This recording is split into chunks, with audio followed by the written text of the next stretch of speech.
Oh, absolutely. Sir, we were also looking at the books of Vikram Sarabhai ji, and basically wanted to also speak to you about him beyond him being a scientist, beyond him being an innovator as well, because you've seen perhaps the most candid side of him, and perhaps, how you said that you've also developed your interest towards what he was, exploring towards. So how did that interest also develop? Did he kind of, bring this knickknacks of information back to you about these explorations as well?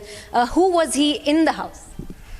Well, he was always curious and excited about things happening, not only in his field. I don't remember, the lunchtime conversation or dinner time conversation were absolutely fascinating. And as a result of him being there would be a guest or something who would come, and again they're all at the frontiers of whatever they were doing. It could be M.S. Swaminathan in agriculture, or Dr. Kurian doing something in Amul.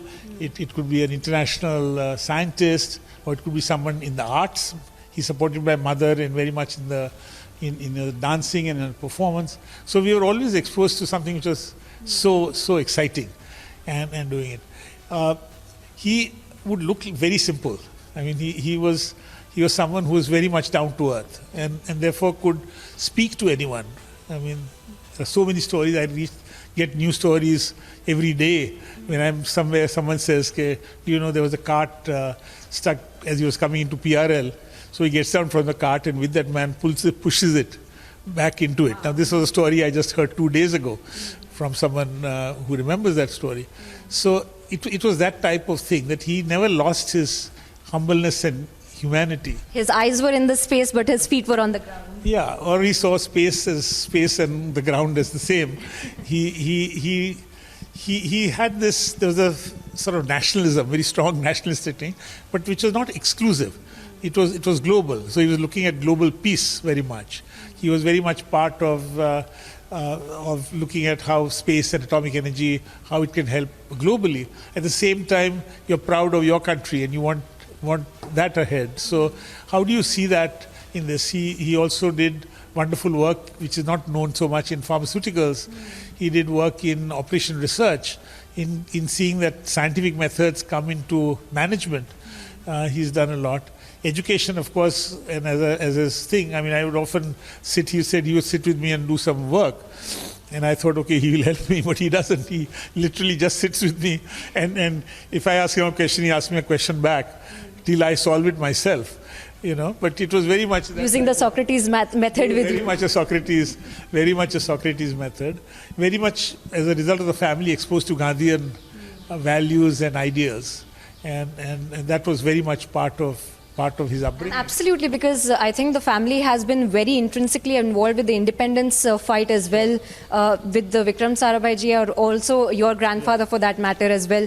And so I think this sense of, nationalism, as you said, in whatever sense of it, has always been very ingrained in... It is very ingrained in him. It's come down to us. You sort of want to fly your flag wherever you are, but one sees the potential. I think what was magnificent was the way he saw potential, and I think he spotted individuals wonderfully. And that was one of those traits of being able to see and see how that individual should do what that person is best at. So it was never a question of fitting people or fitting projects into it. Again, Abdul Kalam writes that he was working on the stage 3 of a rocket, while the stage 1 and 2 are not even developed. Now, normally someone will say, "Wo baad mein kiya, you first start with this." But Vikram's answer to him was that, no, you are best at that, that's your passion, you do that. Even if the other 2 stages are not ready, we'll file from France if necessary. But you should do what you are doing best. And that whole attitude, which is responsible for this. And so, in a sense, I am, of course, his family, but there's so many people who feel that sense of family. ISRO itself feels like a family. when you go there. So Absolutely. So, I want to speak to you as his son as well. The entire country, very quickly, the last question before I let you go. The entire country, and not just the entire country, the entire world, because as I pointed out, the South Polar region where no other country has explored, we are going to get some insight into what is there and more data about it. How are you as his son also feeling right now in these few hours when we are just expecting the landing to take place tomorrow? And he was essentially the one who conceptualized this entire thing. And he was the one, as I pointed out earlier as well, that he was the one who set this entire trajectory in motion. So today, in the next few hours, what are you going through? What are you feeling? How are you remembering him as well? Yeah, I think I probably having goosebumps as much as other people having it. I can feel that energy. You can feel that. It's there. So it's something which I share with so many other people in India and so many people elsewhere that we have it. It's a proud moment because we are the first of humanity. Why do we say India?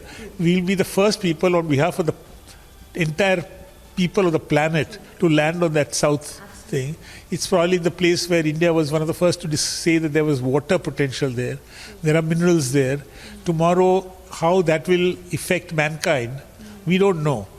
Today we need to do research on climate change, we need to do research on all of these things. These are all linked issues.